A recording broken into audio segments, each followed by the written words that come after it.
So today, what we are going to do is, we will do the nectar of devotion on a very high level, and then we'll try to dive into first three verses. Then we'll start a little bit of Isopanishad, because there is a reason why we'll try to segue into both. And I've been asked by Govind Prabhu to wrap up a little earlier.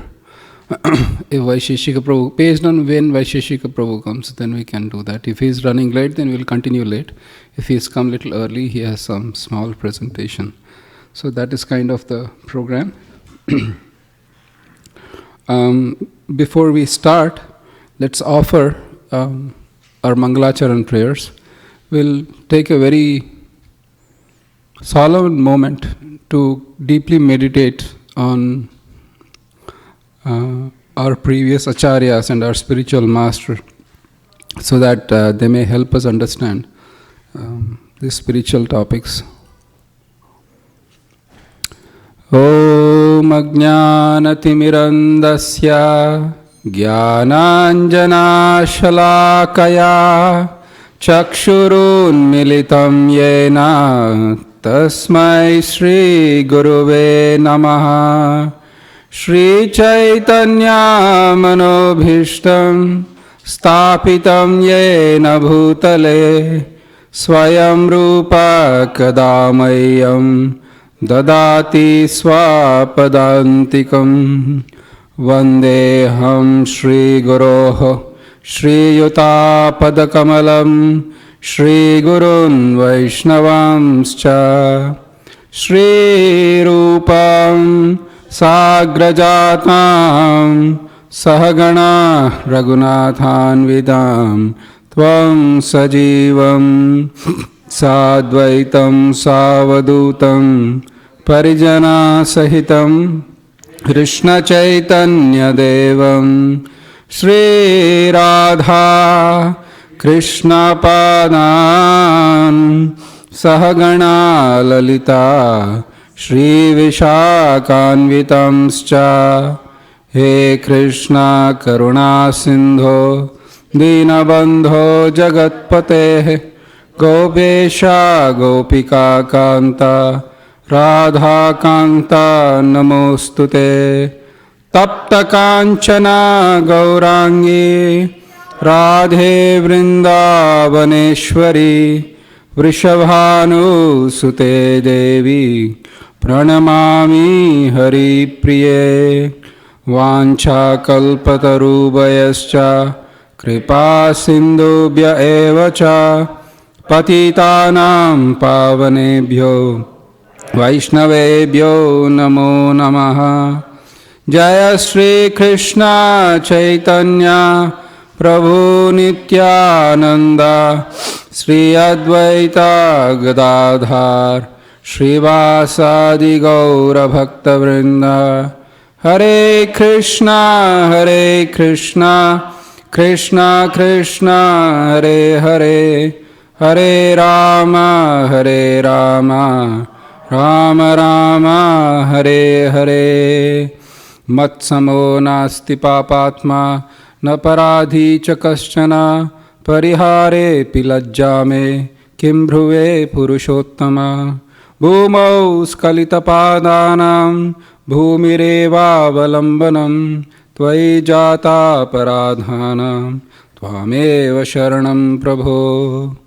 Adadanastrinam dantair idam yache punapuna Srimadrupa padam bhojau Tulisyam janma janmani Rajoham syam bhave bhave.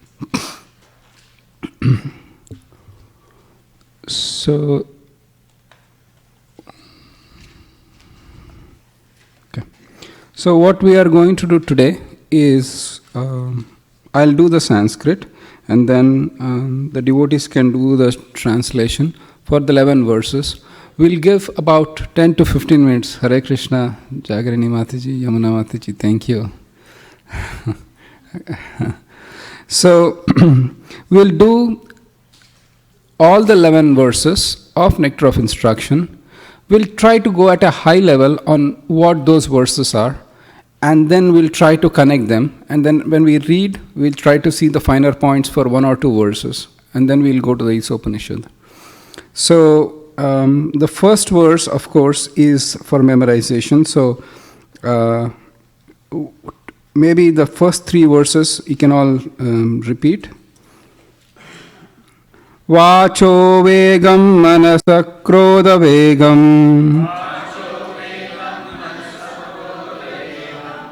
jivha vegam udaropasta vegam etan vegan yo vishaheta dhira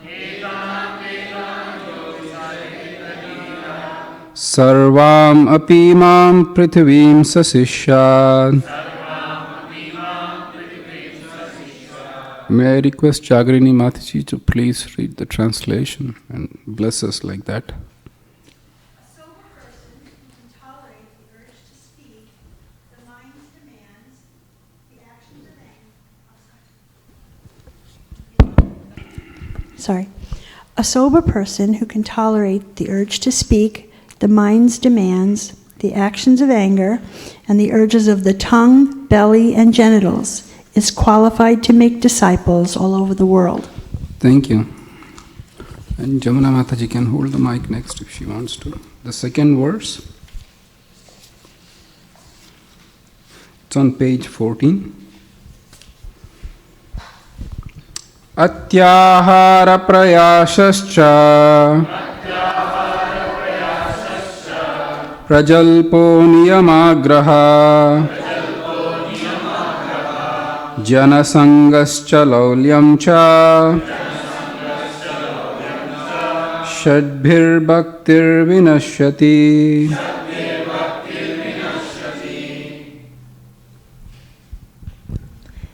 Translation. One's devotional service is spoiled when he becomes too entangled in the following 6 activities. 1. Eating more than necessary or collecting more funds than required. 2. Over-endeavoring for mundane things that are difficult to obtain. 3. Talking unnecessarily about mundane subject matters. 4. Practicing the scriptural rules and regulations only for the sake of following them, and not for the sake of spiritual advancement, or rejecting the rules and regulations of the scriptures and working independently or whimsically. 5. Associating with worldly-minded persons who are not interested in Krishna consciousness. And 6. Being greedy for mundane achievements. Thank you. Text 3 on page 26.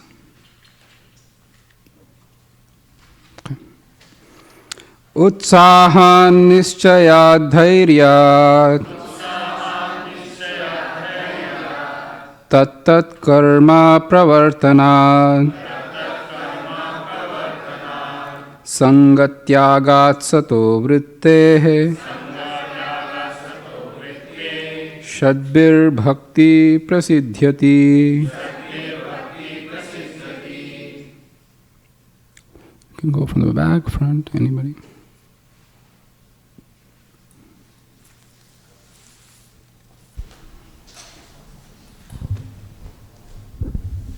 Translation. You're good. Yeah. There are 6 principles favorable to the execution of pure devotional service: being enthusiastic, enduring with confidence, being patient, acting according to regulative principles such as Sarvanam Kirtanam Vishnu Sarvanam, hearing, chanting, and remembering Krishna, abandoning the association of non-devotees, and following in the footsteps of previous acharyas. These 6 principles undoubtedly assure the complete success of pure devotional service. Thank you. Text 4.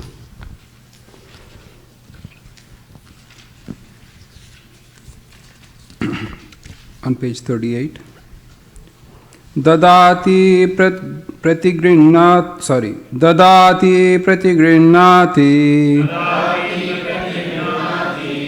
guhyam akhyati pritchati bhunkte bhojayate chaiva shadvidam priti lakshanam.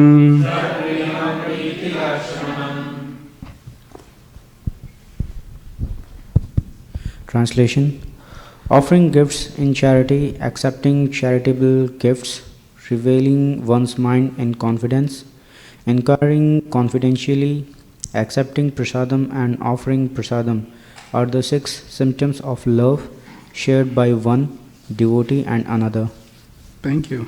So I think good. It's a good back and forth. So you can go in the front now. Text 5. Krishneti yasya giritam manasadriyeta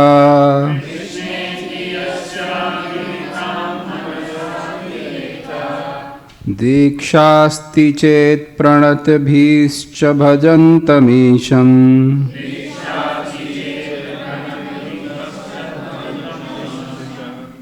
Shushrooshaya bhajana vijñamananyamanya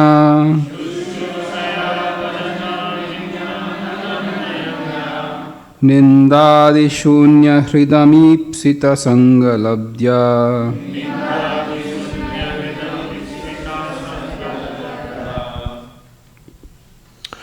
One should mentally honor the devotee who chants the holy name of Lord Krishna. One should offer humble obeisances to the devotee who has undergone spiritual initiation and is engaged in worshipping the deity, and one should associate with and faithfully serve that pure devotee who is advanced in undeviated devotional service and whose heart is completely devoid of the propensity to criticize others. Thank you. Nakul Prabhu, you can do next. So I think in the Sanskrit I'll just go ahead so that it will be easier, and then we can just do the translation. That way we can cover faster. Drishtai svabhava janitair vapusascha doshair na prakritatvam iha bhakta janasya pashet gangam bhasam na kalu budbuda fena pankair brahma dravatam apagacchati nira dharmaihi. Being situated in his original Krishna conscious position, a pure devotee does not identify with the body. Such a devotee should not be seen from a materialistic point of view. Indeed, one should overlook a devotee having a body born in a low family, a body with a bad complexion, a deformed body, or a diseased or infirm body. According to ordinary vision, such imperfections may seem prominent in the body of a pure devotee, but despite such seeming defects, the body of pure devotee cannot be polluted. It is exactly like the water of Ganges, which during the rainy season are sometimes full of bubbles, foam, and mud. The Ganges waters do not become polluted. Those who are advanced in spiritual understanding will bathe in the Ganges without considering the condition of the water. Thank you. Text 7. Syat Krishna nama charitadi sitapya vidya pitopatapta rasanasya narochikanu kintvadaradhanudinam khalu saiva jushta swadvikramad bhavati tadgadamulahantri. Translation. Okay, so Victoria, maybe you can read one and then you can. Is that okay? Okay, good. Translation. The holy name, character, pastimes, and activities of Krishna are all transcendently sweet like sugar candy. Although the tongue of one afflicted by the jaundice of avidya, ignorance, cannot taste anything sweet, it is wonderful that simply by carefully chanting these sweet names every day, a natural relish awakens within his tongue, and his disease is gradually destroyed at the root. Thank you. Text 8. Victoria, you can go ahead. Tannama rupa charitadi sukirtananu smrityo kramena rasana manasi niyoja tishtan vraje tadanuragi jananugami kalam nayedakhilamithyupadesha saram. Translation. The essence of all advice is that one should utilize one's full time, 24 hours a day, in nicely chanting and remembering the Lord's divine name, transcendental form, qualities, and internal pastimes. thereby gradually engaging one's tongue and mind. In this way, one should recite in Vraja, Galoka Vrindavana Dhama, and serve Krishna under the guidance of devotees. One should follow in the footsteps of the Lord's beloved devotees who are deeply attached to his devotional service. Thank you. Text 9. Vaikuntajjanito varamadhupuri tatrapi rasotsavad vrindaranyam udarapani ramanat tatrapi govardhanaha Radha kundam ihapi gokulapate premamrita plavanat kuryadasya virajato giritate sevam vivekinaha.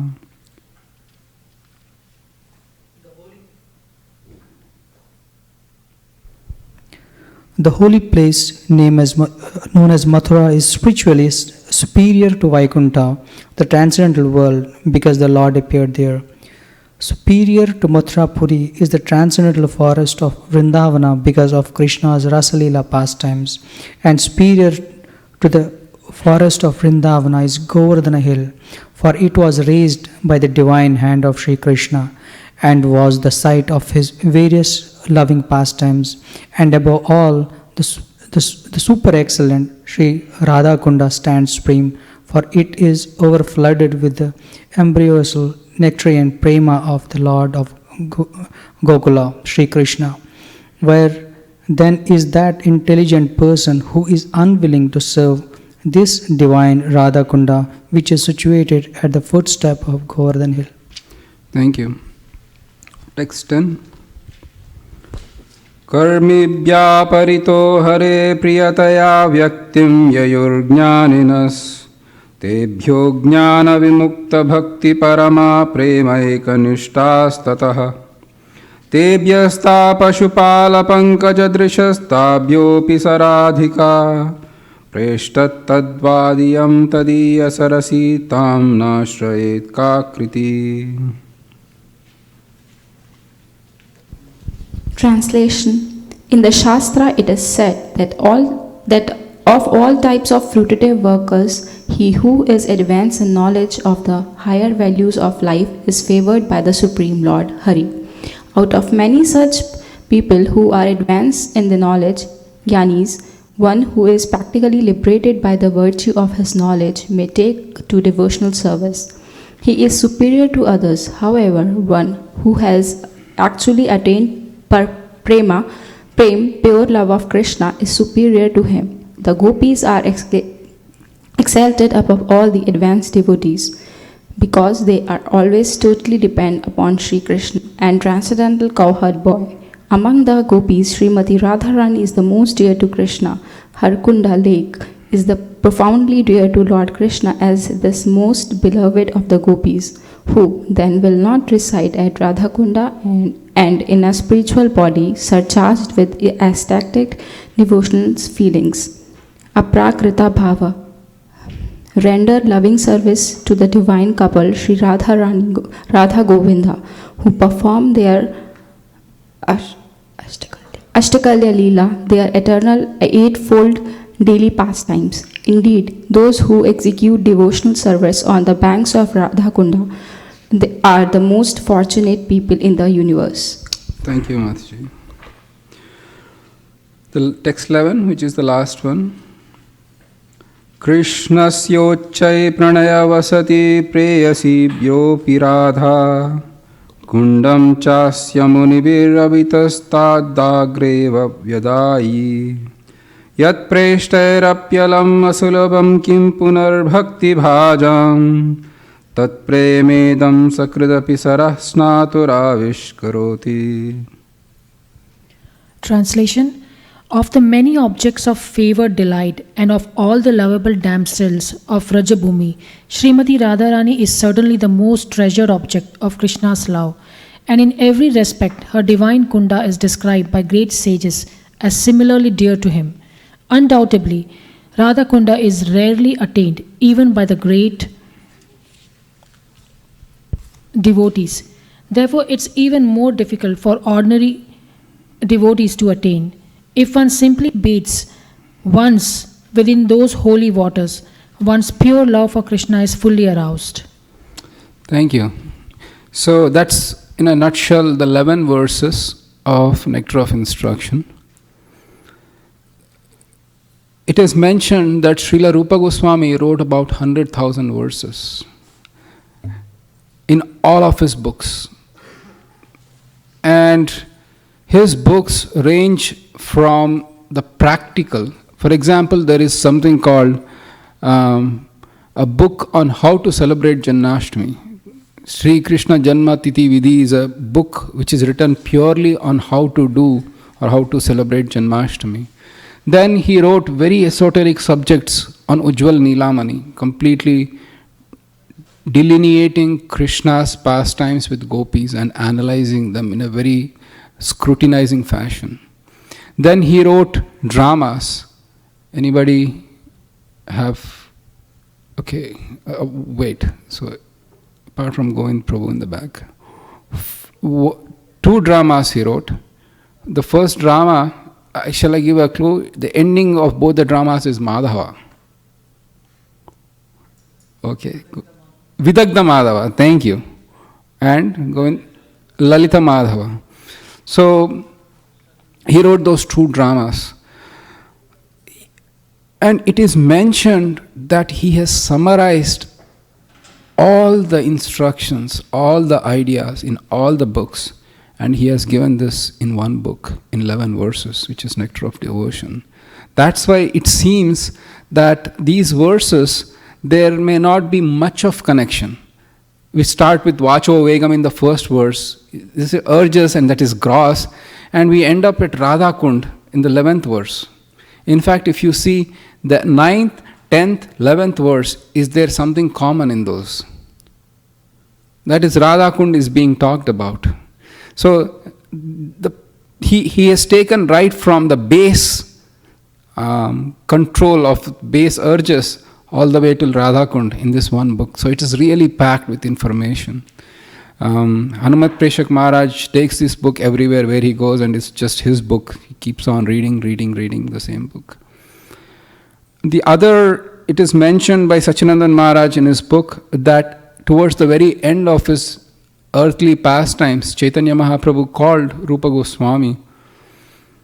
And when Rupa Goswami met Sri Chaitanya Mahaprabhu, these are the 11 instructions that he gave, which is coming directly from the mouth of Lord Sri Chaitanya Mahaprabhu, and Rupa Goswami recorded them. So this book, though it seems small, but definitely is a very profound and a deep book. And we can keep reading to see what more we can get. So the first is the control of 6 urges. It also gives who can become a spiritual master who has controlled 6. So the first 4 verses are 6, 6, 6, 6, 6. The second verse gives what 6? What should be avoided so that they may not hinder in our devotional service. The third is what 6? What should be done so that we can enhance our devotion to Krishna. What is the fourth 6? Loving exchanges, 6 times of loving exchanges between devotees. One thing I request is that when you read the first purport to the first 4 verses, Srila Prabhupada actually mentions the purpose of ISKCON. When we say, what are we doing in ISKCON? We are coming here, we are chanting, we are looking at the deities. Is there any purpose or meaning behind this?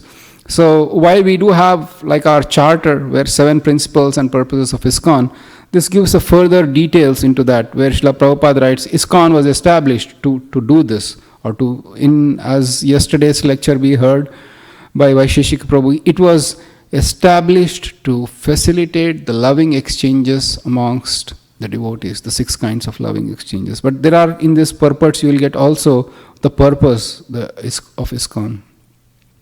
So that is the 4th. The 5th verse is actually talks about gradation. So what is the gradation amongst devotees? So there is the beginner stage, which is, and the Kanishta, which is the Madhyama, is the intermediate stage, and the higher stage, is Uttamadhikari. And here, in that verse, the 5th verse, Rupa Goswami says how to deal with these different kinds of devotees. For those who is chanting the names of Krishna, you offer obeisances, but in mind. And those who has actually taken initiation and is faithfully serving the deities, we offer obeisances physically. And for those who are advanced, and what is the characteristic in the 5th verse that Rupa Goswami says, one of the characteristics of a Uttamadhikari, in the 5th verse, Nindadi Shunya means he never criticizes, he or she never criticizes anyone. So that is one of the qualities. And if you find an Uttamadhikari, what do? Go pat on the back and say, dude, what's up? Or you offer obeisances and you faithfully serve him. So here not only Rupa Goswami gives how to identify, but also how to behave. Right? So it's an important etiquette. And then in the 6th verse, actually Rupa Goswami says that for an advanced devotee, the bodily limitations or imperfections don't count. The example right today that we have in our midst is His Holiness Jayapataka Maharaj. Though he is being afflicted with a condition that barely enables him to speak, and it's such an austerity for him to give lectures, but when he speaks, you see that his imperfections actually don't stand in the way of his transmitting the Krishna Katha that kind of pours out from his heart. And even Srila Prabhupada in his final days was emaciated and weakened because of not having anything. Barely he was able to speak, but still his purports were recorded even till the last moment and were written in Srimad Bhagavatam, and they hold of supreme value today because we don't see the limitations, external limitations of the advanced devotees. In fact, it is mentioned in the purport that if you try to judge someone based on where they are born or which family they are born or what sort of imperfections do they have, sometimes that imperfections can be also external. Please understand, Uttamadhikari sometimes can be, how can you say, little rough or harsh. There could be a purpose behind it, but nevertheless, we shouldn't count like that.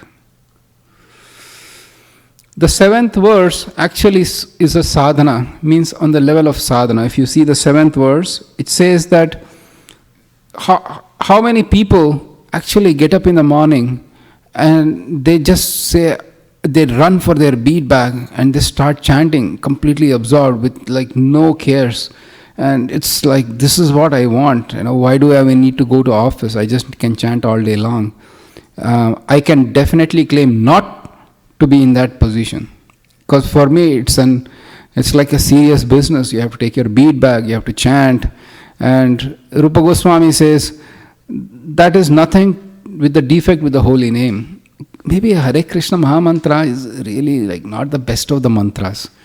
Om seems to be little better, because Hare Krishna I am chanting, I am getting bored. Or I have to chant so fast so that I can get over with it and get on with my life. Done.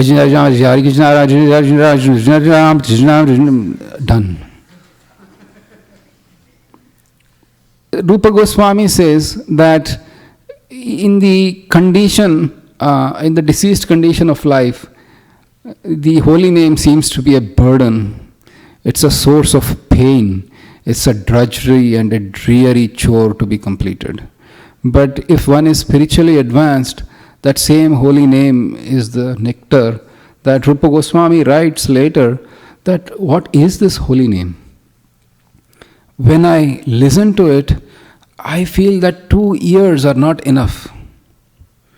And when I chant, I feel that I should need millions of tongues to properly chant. And when that holy name enters the courtyard of my heart, it dances in that courtyard and uplifts me. So that is his level. And so at least the point here is not to discourage, but to at least have a realistic perspective on the advancement that we need to make. To think that I got initiated, yes, now I'm all set for life, might kind of be counterintuitive to these verses. So the 7th verse is sadhana. It's like it's a stage where you put in effort rather than things coming easily to you. But the 8th verse is a spontaneous devotion to Krishna. And it is the sum and substance, the essence of all instructions. Upadesha Amrita. So if you see, Upadesha Amrita means the nectar of instructions. So that's the literal translation, nectar of instruction. And the essence of all instruction is the 8th verse. The 9th verse, 9th, 10, 11. The 9th verse actually talks about the different realms in spiritual existence. Krishna is perfect, more perfect, and most perfect. Because spiritual world is absolute. Krishna is absolute. But then how can you distinguish between Krishna's pastimes? Isn't that like a blasphemy? Or, to put it other way, if Krishna's pastimes in Vrindavan are much more sweeter than Krishna's pastime in Mathura, then Krishna is deficient in Mathura. Or he is not that great in Mathura. But that's not true. Krishna is perfect in all respects. But then the nature of love that takes place is much more sweeter and deeper in Vrindavan. At the end of life, we are here to be absorbed in love of God. And that love of God takes its pinnacle in Vrindavan. So, the 9th verse gives a gradation. Mathura, then Vrindavan forest, then Govardhan. So these are all the gradations. No.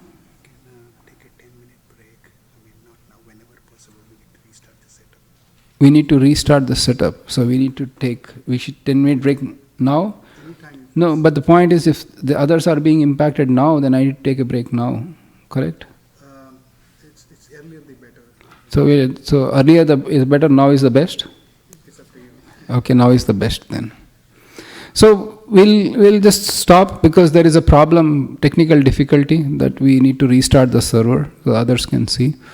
So in the meanwhile, if you had any questions or any, if Jagrini Mataji had any observations that we can, if not then we'll wait for the signal from Sutra Malika Prabhu. We can take a break. Whenever ready, please let us No, know. we are not going to take a break. We are waiting for you to start. It'll take 10 minutes? Yeah, it'll take 10 minutes. Okay, we can have conversation in 10 minutes because if I don't take now, then others are impacted on the online, right? They can't see, they can't hear. I mean, they can see, but we have a problem with the projector. If we don't fix it now, the next class we cannot fix it. Because we don't have time in between. Oh, we have time in between. I'm going to stop 10 minutes before. Okay, and then we can continue. Because already we need to catch a lot of ground. All right. Then in the 10th verse, so the 11th verse, 9th verse still has Radha Kund in it. Yes or yes? Of all the gradations you end up at. And in the 10th verse, the tack is little different. Who is Karmi? So there is a gradation. Please remember that gradation. You never know. You might be seeing it in some question paper and that could be on the day of your exam. So 10th. So there is gradation. There is Karmi, there is Vikarmi, there is Karmi, there is Jnani, there is Vimukta Jnani, there is Bhakta, there is Premi Bhakta, then from the Premi Bhakta is Gopis of Vrindavan, and then the highest is Radharani, and then her Kund. That is the gradation in the 10th. And in the 11th is completely about Radha Kund. So that in a nutshell is nectar of instruction, from the very base to the highest. It's a small book, but it's definitely a book worth reading. So the first few verses, we already discussed we already read the preface, right? And one of the important points we noted in preface on page 8 of the preface, in the last paragraph, it is said, this is the page before the page where you see the bold signature by His Divine Grace on the right. Advancement in Krishna consciousness depends on the attitude of the follower. Okay. But so should we have an attitude? A proper. Thank you. Hey, he has an attitude. Yeah, you need the right attitude, as Mataji said. All right. So the first verse, what we have, we discussed on why we started off like that. We had a whole discussion. In the first verse, Srila Prabhupada starts off with the conversation between Maharaj Parikshit and his wife. Oh, Shukdev Goswami. Okay, all right. That's good. So he says that the little bit of story behind that is that in the 5th canto towards the end, Shukdev Goswami, he goes over the Bhumandala, and then as he going from top to the bottom, he describes the hellish planets. It's pretty graphic descriptions, seriously graphic descriptions. I'll give one example, and that should be enough to kind of jolt. Shukdev Goswami says that those who cook the animals alive in this world, after their death, are taken to a hell where they are cooked in boiling oil. And on, the descriptions are really graphic. And therefore I said Bhagavatam is a repository of everything based on your rasa. Some people like horror stories. Please read the 29th chapter of Bhagavatam. There's good enough horror there. If you want real more gore, then read Mahabharata, all the 18 days of the war. That will give you a good gore if you want to. The point is Krishna's pastimes and Krishna's divine literatures have all forms of rasa that we do. So after hearing about the horrifying situation in hellish planets, Shukdev Goswami is questioned by Maharaj Parikshit. How can the living entities, just avoid this horrible situation that's hell? And Shukdev Goswami says, no, they should do prayaschita or atonement, which means that you do something bad, then you can correct it with something good or whatever is described in the scripture. And then he says, how is that practical? I mean, I do something bad. Now I know that there is something, something positive I need to do. I can eradicate. I'll keep doing the same thing again and again. And then Shukdev Goswami says, no, you should take up to Gyan. Then you won't do any sin. So you are balancing minus with plus. He says you take up to Gyan, then the minus is gone. But then Shukdev Goswami says, Parikshit says, but I feel that's not complete. Shukdev Goswami says, yes, that is not complete, because devotional service to Krishna, when you take up to the path of jnana, you see the roots of sin are below the ground and they are waiting to come. And but as soon as an opportunity comes, the sins come up. So, but if you take up to devotional service, the sin is destroyed from the root itself. And that's what is mentioned. It's saying that that is the way for atonement. The vega or to control the urges. Govind Prabhu, you had a point? Okay.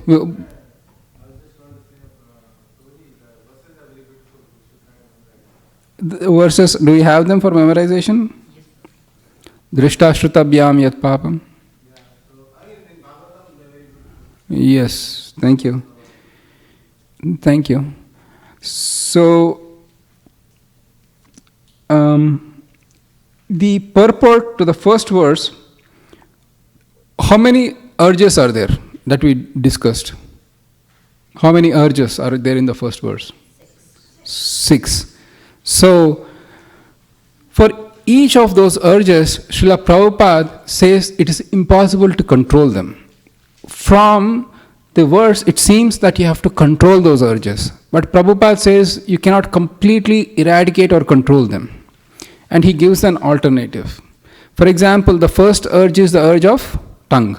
So he says, instead of eating anything and everything, eat only. And then the second urge is the urge of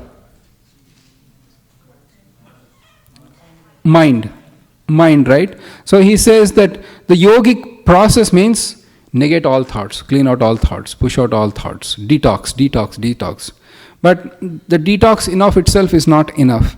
If you add Krishna into the mind, then automatic detoxification happens. Try to push out a thought. Think about it. Just if you do this experiment at home, close your mind for a minute, turn off your iPhone, all the other sounds, and then think of something and tell the mind to push that thought out. Within the next 2 seconds, the thought comes back. Then we try, and then it comes back. Then we try, it comes back. So in that way, the whole minute has passed, but if you think of Krishna, then really your mind is absorbed in that thought. It's a fact. You might say, what is the difference? Because nature of Krishna is such that he attracts the mind. His pastimes are such, they attract the mind.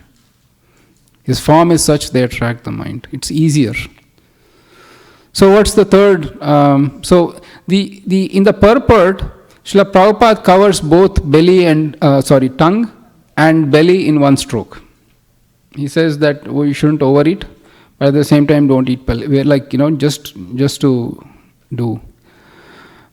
So one point Srila Prabhupada says is that, if you try to make very palatable foodstuff just so that you can enjoy it to the deities, I want to eat something today, and then you are cooking and then offering to the deity, but it's for your own enjoyment. Srila Prabhupada says that should be avoided. On a practical level, sometimes that might not be possible if you have a family.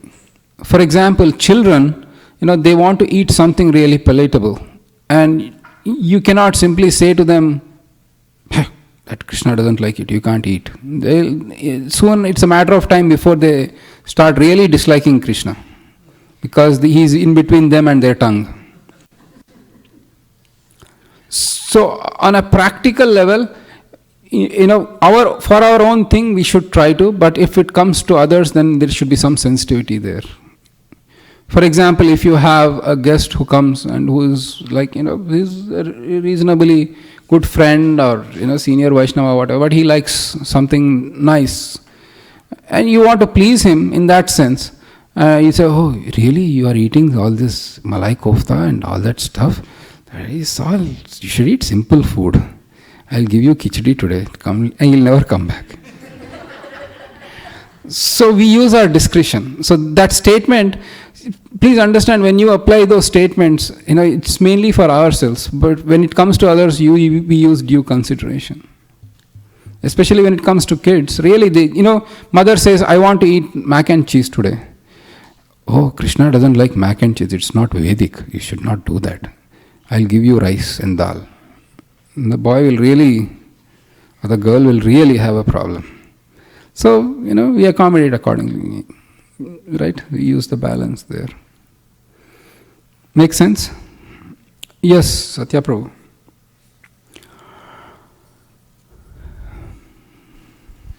Thank you, Prabhuji, for bringing that up. So, is the goal to eventually move them away from mac and cheese, or do you think just by they following Krishna consciousness, they automatically will develop attraction to Krishna Prasada? Krishna will infuse bhakti in mac and cheese if you offer it love and devotion. Thank you. Because Krishna says in Bhagavad Gita, and I'm not making this up, neither am I representing mac and cheese companies. I don't make a commission if you buy mac and cheese. Krishna says, Yat karoshi yadashnasi, yat juhosi dadasyat, yat tapasyasi kaunteya, Tat kurushvam adarpanam. He says in the 9th chapter of Bhagavad Gita, whatever you eat, whatever austerity, you do it as an offering to me. Of course, we have certain restrictions on what we can offer to Krishna, and that's already been defined.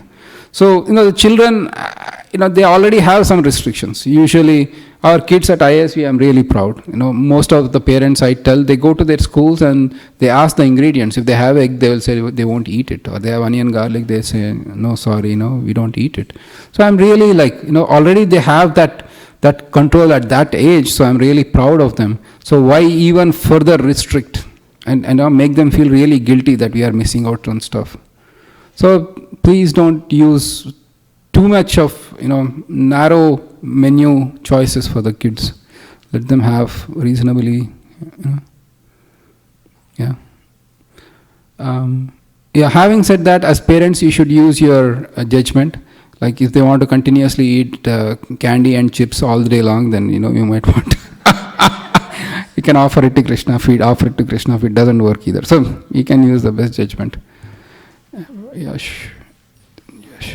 So actually, it's ironical. What's your name? And your name?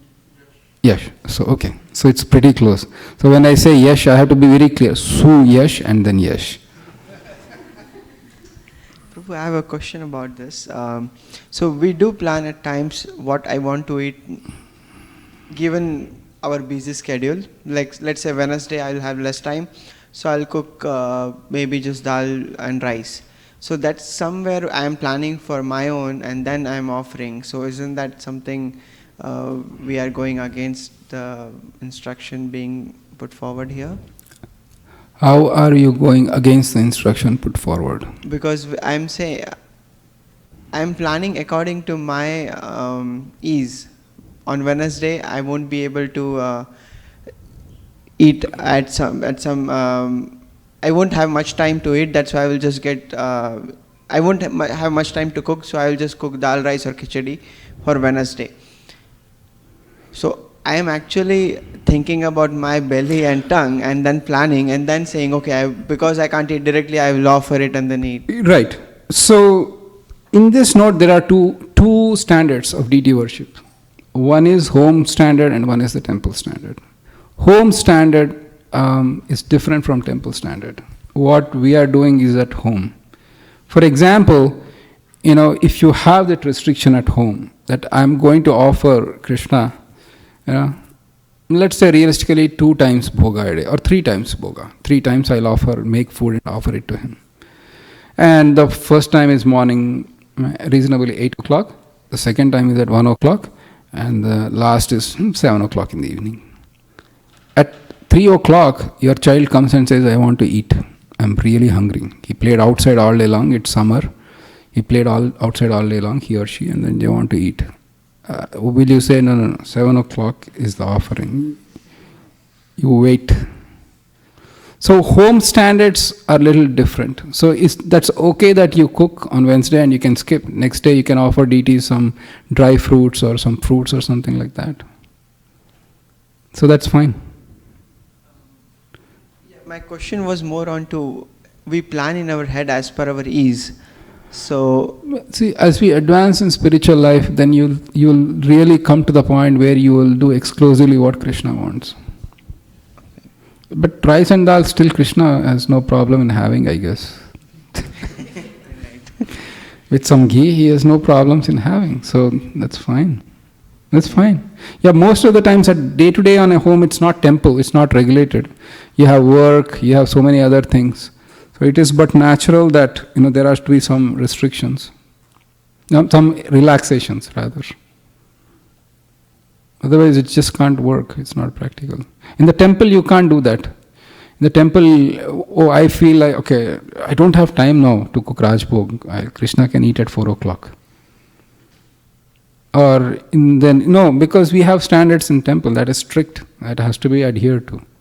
He has to have bhoga at this time, that's about it. So there is that home standard and the temple standard, which is a little different. Makes sense? Yeah. But Suyash Prabhu, if it's up to you, go. Nobody is stopping you from implementing the temple standards at home. Yeah, I know. Yes, Prabhu. Hare Krishna. So I had a question originally, but I would like to start with a small comment to try to answer Suresh Prabhu's question.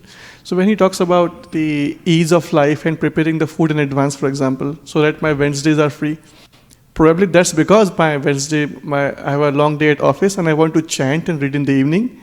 And that's why I want to make my life easy for chanting and reading or coming to temple. And that's why I want to cook in advance, 24 hours in advance, right? Yeah. So that's the way, like, ease of life is for devotees ultimately how the life is more aligned and more comfortable so that I can have more time for Krishna consciousness activities, reading, chanting, Sharanam, Kirtanam, Smaranam, right?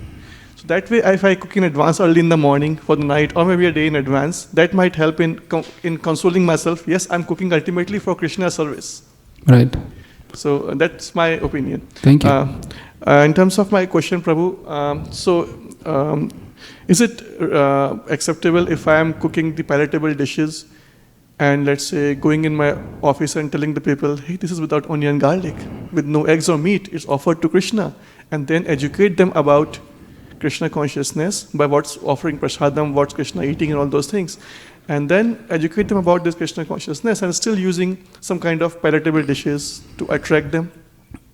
Well, depends. The answer is depends. How strict is your office in terms of, spreading all these things? Because most of the offices, they have a kind of rule or in the contract of employment that, you don't use our facility for spreading whatever. So yeah, actually, for example, sometimes we have potluck events, right? That's those what I was about to say. But if there is like Thanksgiving dinner or Diwali dinners, then of course you can just take it and you can offer it. But make sure you keep it some for yourself, because the food is so tasty, everybody will eat it that first and you'll have nothing for yourself. Happened last week on Thanksgiving. Did that the same thing happen? Yeah. I saved a little for my wife, actually. Oh, you saved a little for your wife. And thus saved yourself.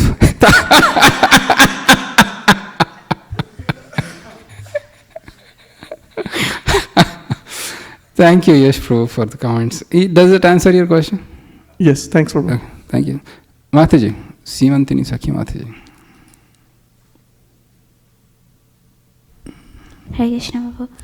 So in Chaitanya Charitamrita we can see that verse, right? That Mahaprabhu said, "Bhalo na khaibe, bhalo na poribe, antore sadai Krishna." So is that an instruction like for everybody? Like, don't eat very much or spend so much time. So is it when we'll like improve in our devotional, so should be our goal to chant more or doing more service instead of even that it is a prasadam, because sometimes prasadam is also the mercy of Lord. So how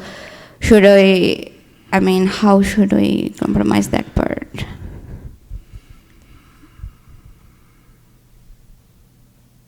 Jagani Nivas, you had any comments? I definitely have some, but I would like to do it after you're done, because you have a very practical and long experience on this matter. We are prasadam bhaktas in this movement.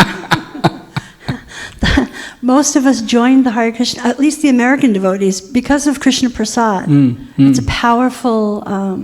Attractive, yeah. And prasadam is delicious, and it should be. Similar to the concept of enjoyment. Devotees, we're not supposed to enjoy in the material world, but who enjoys more than we do? Honestly. Who has more fun? Who on a daily basis? Who smiles more? Who feels more pleasure? So these restrictions are really meant for forbidden things. Yeah. They're more meant for forbidden things or the inclination to overdo it.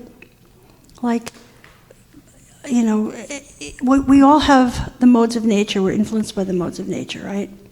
So some people have different inclinations than others. And in the beginning stages of Krishna consciousness, you might have some desire for some forbidden things or too much of one thing. I remember when I was a new devotee, one of my first services was to wash the plates. I did it deliberately because I liked the Maha.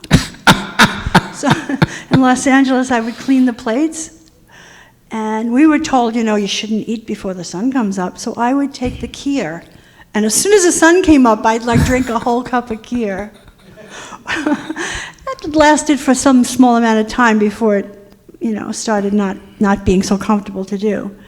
But I think that when Srila Prabhupada was present, he wanted us to eat lots of prasadam to our full satisfaction.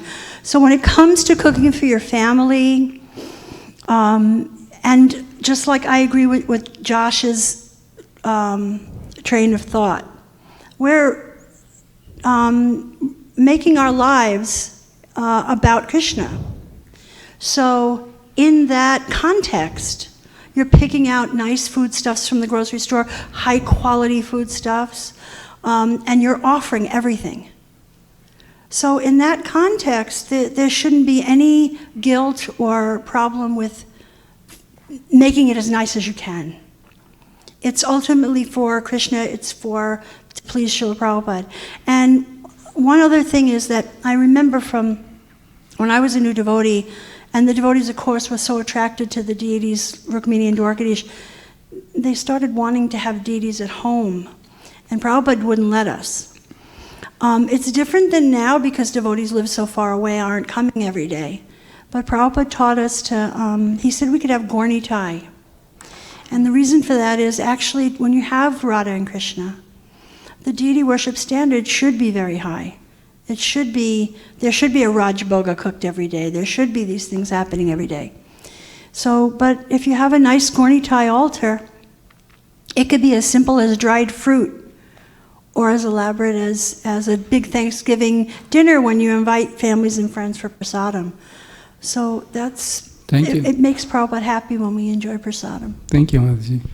But having said that, the one point is that if you repeatedly do it, just that I want to enjoy in the name of deities, quickly your doctor will come and say you're obese. So that aspect also is there, the correcting aspect. If you put high fat stuff in the name of this is prasadam, it can do nothing to me. But the idea you started off like that is because you wanted to, immediately your body, can tell the difference and you will be slowing down. But on a note, but if you are, even for a grihastha who's really serious, then these applications or these instructions do apply, because you brought up that point. It's there in the 12th page.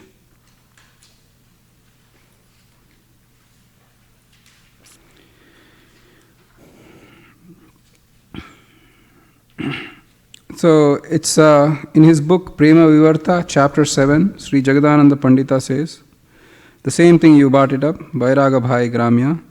The translation goes, my dear brother, you are in the renounced order of life and should not listen to or talk about ordinary worldly things, nor should you talk about worldly things when you meet with others. Do not think of women even in dreams. You have accepted the renounced order of life with a vow that forbids you to associate with women. If you wish to associate Chaitanya Mahaprabhu, you must remember the incident of Chota Haridas and how he was rejected by the Lord. Do not eat luxurious dishes or dress in fine garments, but always remain humble and serve their lordships, Sri Radha and Krishna, in your heart of hearts. So this specifically is targeted towards the sannyasis, or those who are in renounced order of life. But regarding the brahmacharya, previously it is for householders too. So while we, as a householder, you do have certain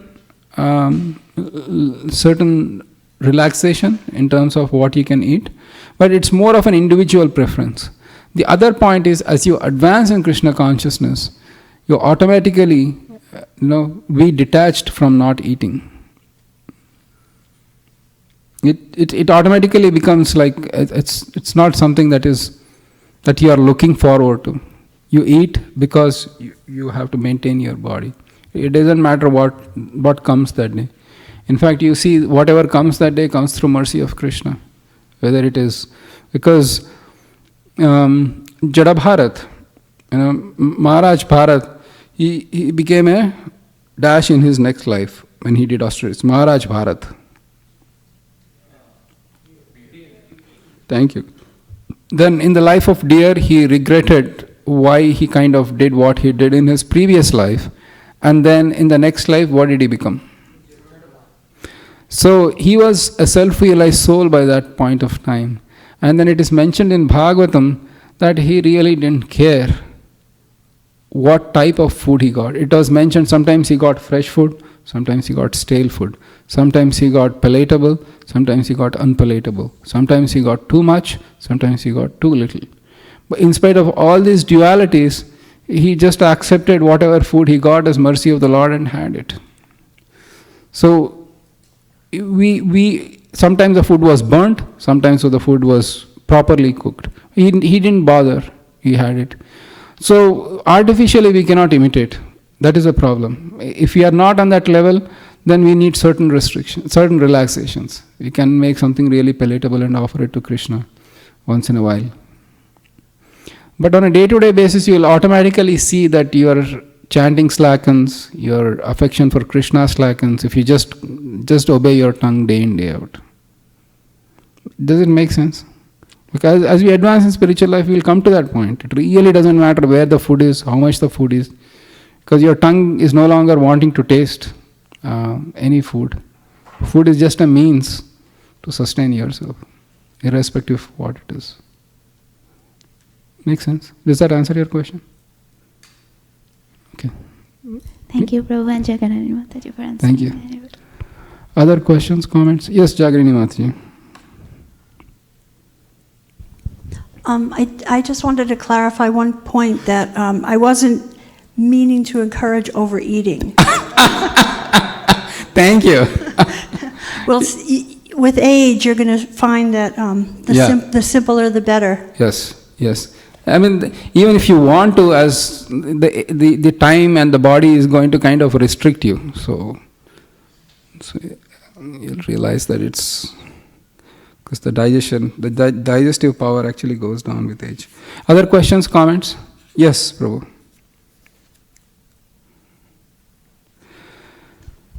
Hare Krishna, Prabhu. I just want to share one thing happened with me actually. I was in Sadhu Sangha, and Sadhu Sangha, the menu is so amazing, right? So everybody will be eager to see, okay, what is there for lunch, right? And even I was very eager actually, but I had a service in the kitchen basically. So I wanted to eat, but I thought, okay, I will eat once I do my service. So after serving around 400, 500 devotees, prasadam, right? After that service, I just lost my appetite actually. Nice. So that's what a service can bring actually. Nice. Wonderful. Thank you for sharing your realization. So I think we should move on, because food is such a big topic that we can get really bogged down. Yes, Sundar Madhav Prabhu, and then that'll take the last question and then we can move on. Because we do still have to cover other urges. And we are still in the first verse. I just wanted to do at least 2 or 3 verses today. Yes, Prabhu. Hare Krishna, Prabhu. Prabhu, my question is not from first verse, but since we just recited till 11th verse. So my question is related to 11th verse. Maybe my question is might be a classic question, but I haven't heard the answer. That's why I'm asking here. So actually, I have been to Vrindavan with devotees, and when I was with devotees there, we were instructed that time when we visited Radhakund and Shyamkund. So we should not take bath in Radhakund or Shyamkund, because we are not that elevated to take bath in those holy waters. So what we were instructed is just take some water and take blessings in your head. But since the 11th verse says that you should take bath, so how can we Okay, for your classic question, I have a classic answer. We will discuss it when we reach the 11th verse. Okay. If you can hold your question. It's a question I completely understand, because actually to answer your question, I'll add one more question. People say that, I have taken bath in Radhakund so many times. It is said, even if you take once the bath in Radhakund, you will get love of Godhead. Why am I not in ecstasy now? why am I coming back to Silicon Valley to write status reports to my manager every whatever? So I'll add one more question and then we'll discuss as we come to that particular stage. Is that okay? Yes, Prabhu. Okay, thank you. Thank you. I only do it so that you can come back again. Yes. Sure. All right. So we'll move on. So we discussed about the tongue and the belly, and then we discussed about mind. Then which other urge is there? Anger. Srila Prabhupada writes, so can you completely eliminate anger and be peaceful all the time? So when can you be angry?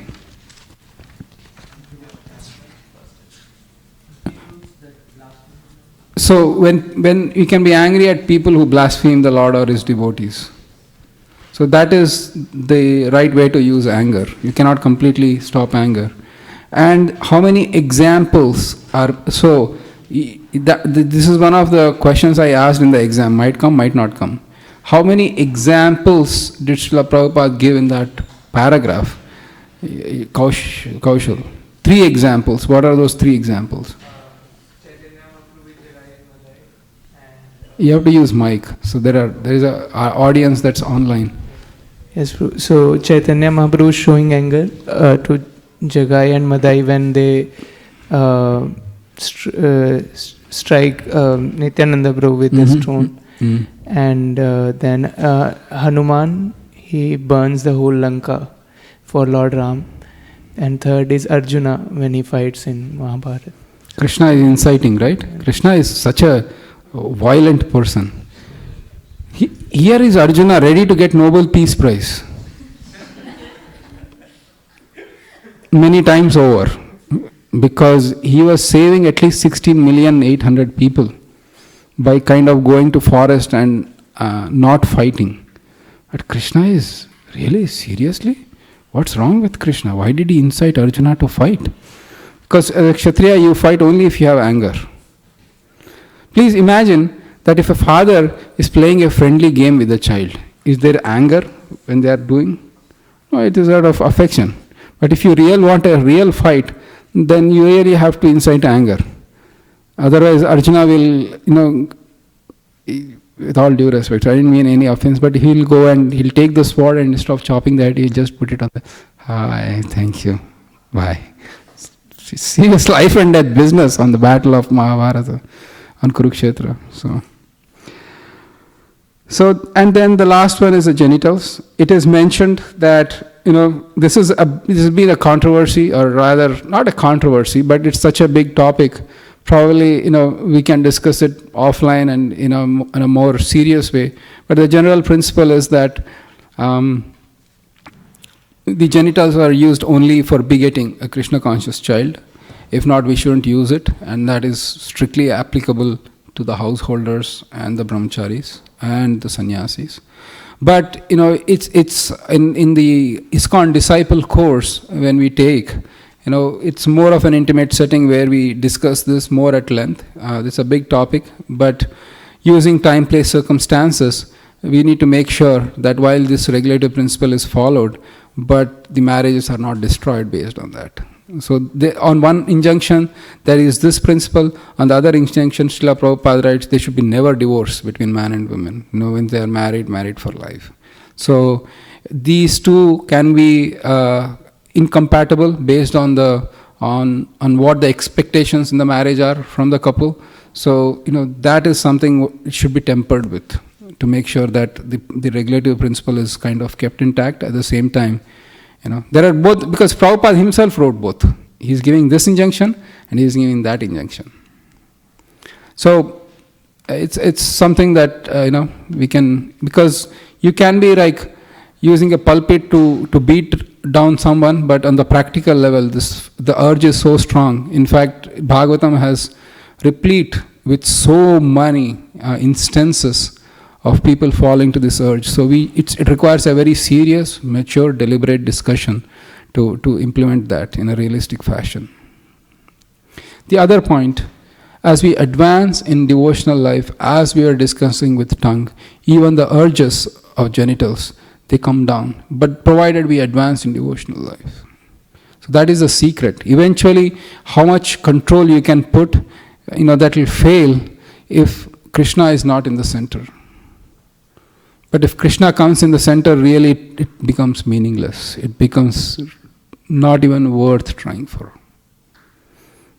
And because Prabhupada writes in Bhagavatam that desire or urge is the center of material existence. The very existence revolves around that desire.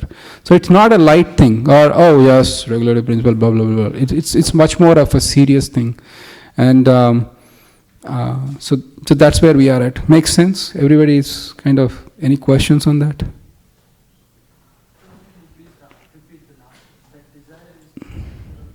Material existence. Srila Prabhupada writes if you want to look up the reference, it is in the purport to the first canto, first chapter, first verse.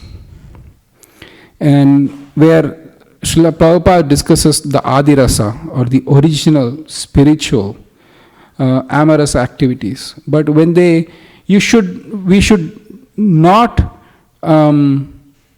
think it is impossible and deliberately break the regulative principle. That is not, I am not at all suggesting. Please understand that point. But at the same time, we be realistic to understand what it is and how to tackle. In the war, the first thing you should know is what's the strength of enemy. If you underestimate the strength of your enemy, then your victory chances are very less, because you are going to fail. And Krishna himself says in the Bhagavad Gita, this is a real formidable enemy, it's not a small thing. So we should temper this injunction with what we are up against. Does my whatever I'm saying make sense, or am I speaking through the hat, which imaginary hat? I don't have a hat right now, but make sense? Okay. So we can move on. My request is, please reread the purports. You'll get a lot more information, and then we can discuss. All right. Govind Prabhu, I see some doubt in your very expressive face, or that flashing disapproval that flashed through your face. So if you can elaborate. Okay. All right. The second verse is 6 things that Atyahara is the first disqualification. Is what? Eating too much. Isn't it too much? Already we discussed eating. Yes or yes? We discussed eating in 2 aspects, tongue and other belly. We already discussed twice. Rupa Goswami says Atyaha. Again ahara comes. Ahara in Sanskrit means? Why is he doing it? This is supposed to be like really terse, because Rupa Goswami has compacted all the spiritual knowledge and instructions in 11 verses, repeating here. The fault of repetition someone might point out. So Srila Bhaktivinoda Thakur writes here, Atyahara means collecting more than what is necessary. It's overeating, can be overeating, but more importantly, collecting more than what is necessary.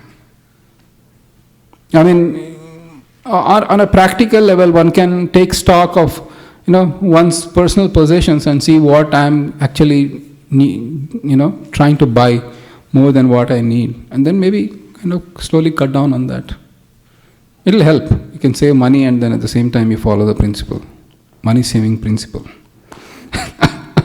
And then prayasha, the next one is over-enduring for mundane things that are very difficult to achieve. There is endeavor and there is over-endeavor. That doesn't mean that you don't endeavor at all. But over-endeavor is something, it can happen on 2 things. One is a deep and probably unrealistic desire to attain something. I'll give an example. You want to be a billionaire. Well, isn't that a little too much? What are you going to do with $1 billion? Or some desires which are unrealistic. Maybe, but you say, I want $1 million. Really? Why do you need $1 million? Because I got a house worth $1 million. I need $1 million. So the same amount can be over endeavor or extra collection, or it can be based on the need, where you are. Make sense? The same thing, trying to achieve something. The other problem is people try to achieve something at the cost of everything. People have become successful in their careers, but divorced, or their family relationships are bad, their health has become really poor, or psychologically they are really troubled. But on one level they are successful in society. That is really over endeavoring for no reason.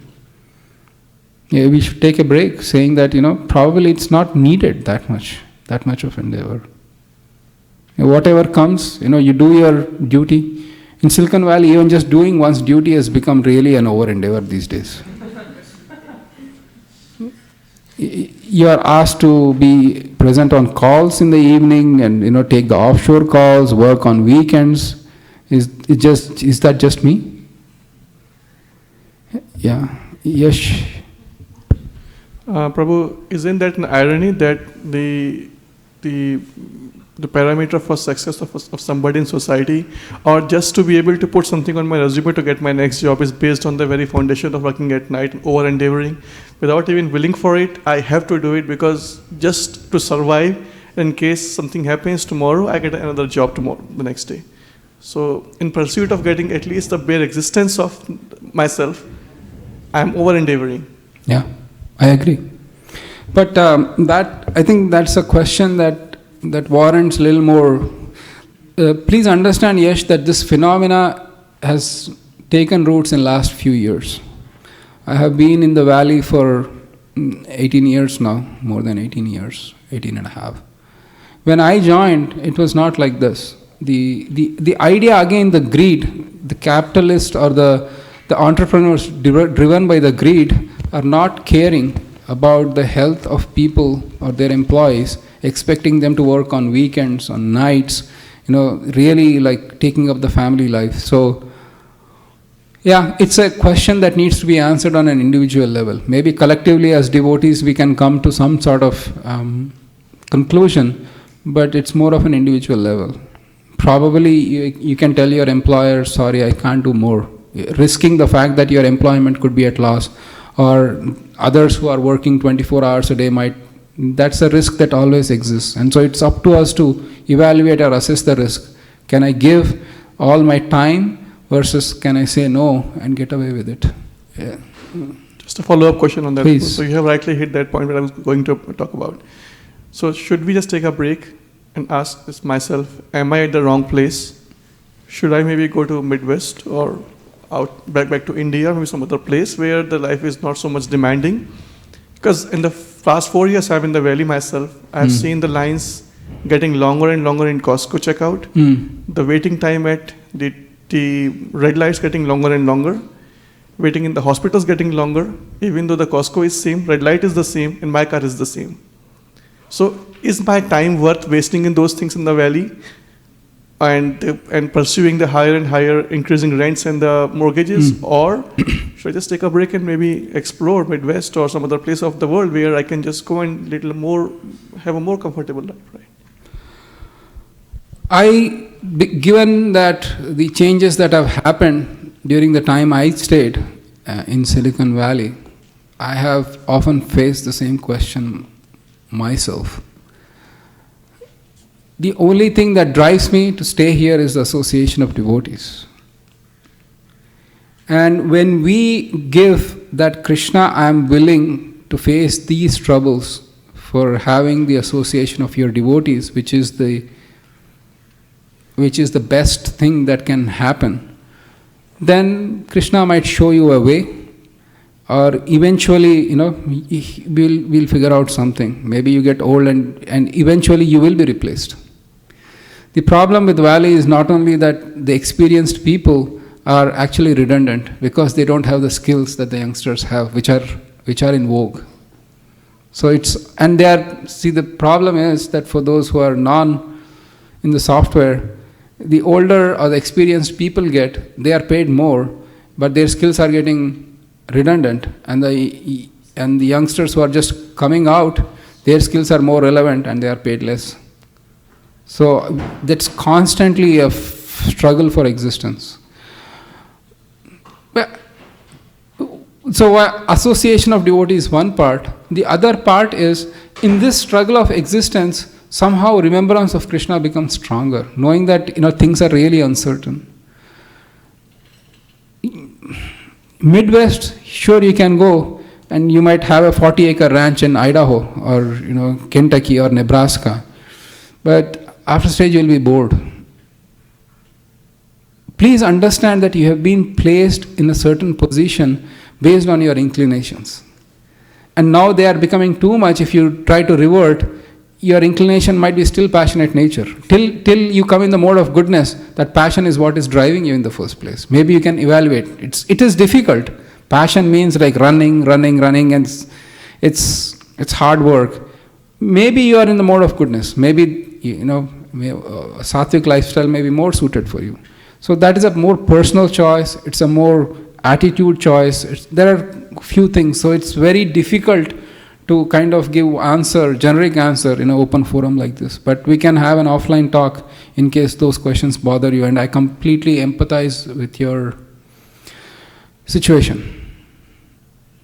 Make sense? All right. Thank you. Devotees, we can have that balance.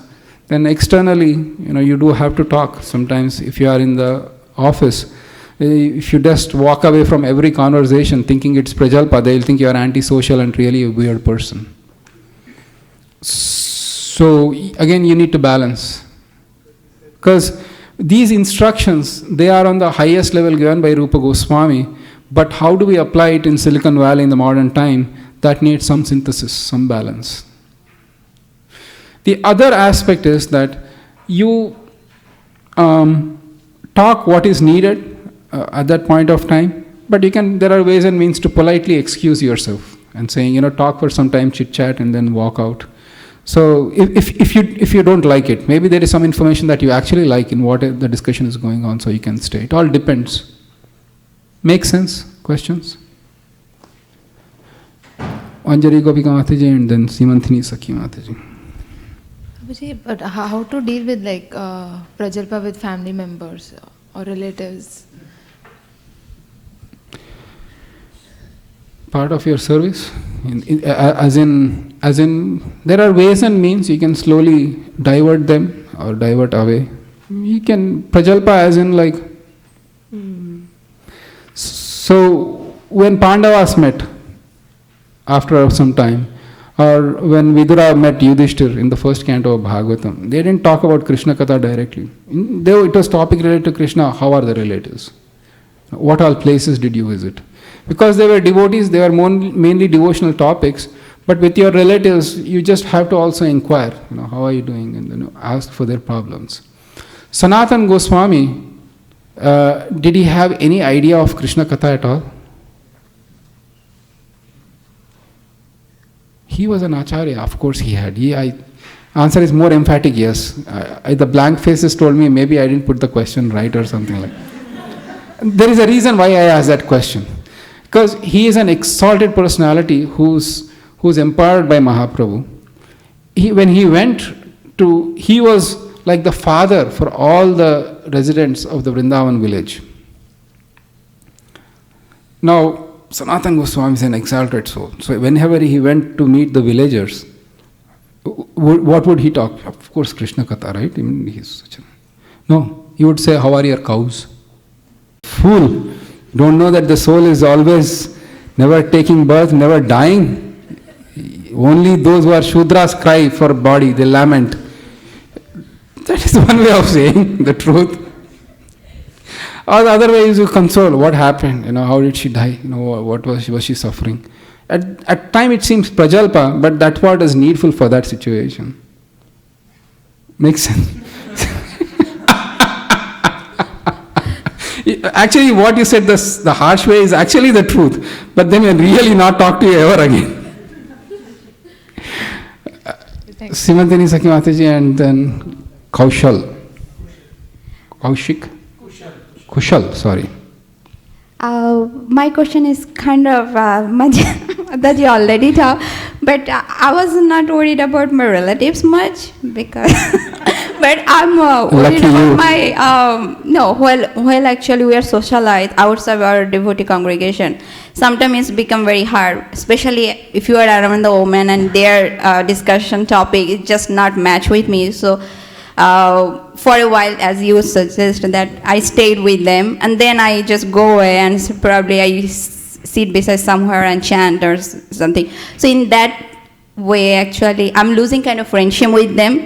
But even I try to be there, I was thinking that what's going on. I don't need. Just I'm not enjoying, or even if I speak something, they will not enjoy, or become probably offensive to them. So.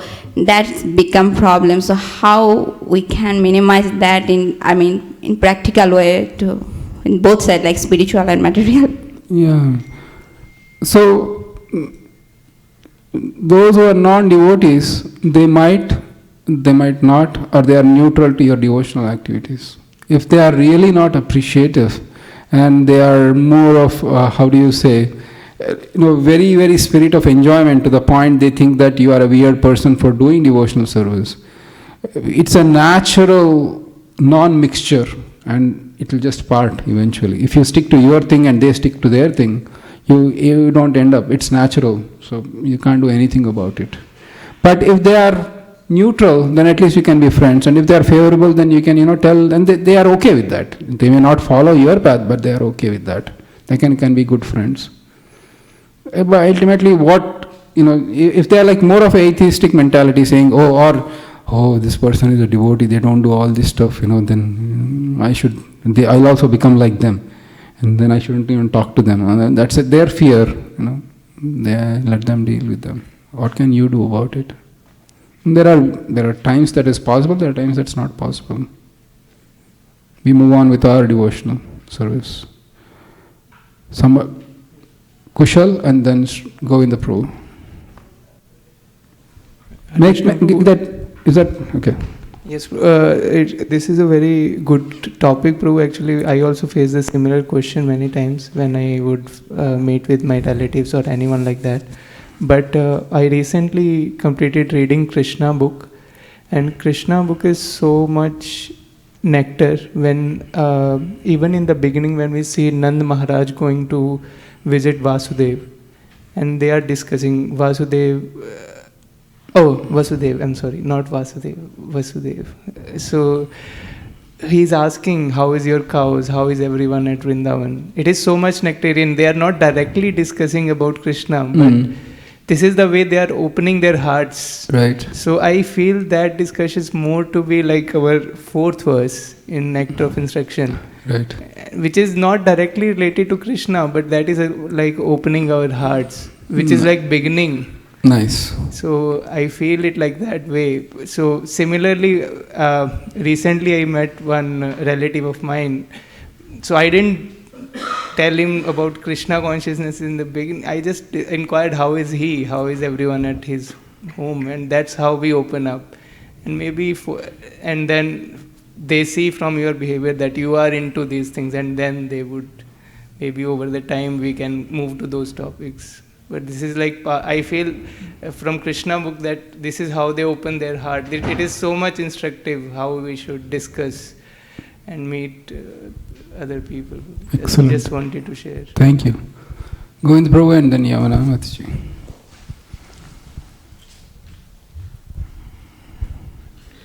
Hare Krishna, Prabhuji. So, one definition of prajalp is when you are speaking, speak about Krishna if you can, otherwise don't speak. Or what you are speaking is counted as prajalp. So, one instance that I was reminded of yesterday was we did a home kirtan at a devotee of Pushti Marg. So, he seems like a somewhat self-realized and staunch devotee, which is good. And we were expecting more people. So very few people came, And in between, when I went to the restroom, I saw that actually at least 4 ladies were actually just doing gossiping in a separate room while Kirtan was going on. So, well, I felt sorry, and later on I had a SMS exchange with him. He pointed out several, so I pointed out this aspect. This is my only regret, that they could have taken advantage. And he said, well, my guru said in some lecture or in his lecture that, don't force it or let the ladies do the job because they are also serving you. I said, that is true when there is a need. When there is no need and the food is already prepared, then this will be counted as prajalp only, right? And I told him, gave him that reference, that Guru na sasyat. So he appreciated that.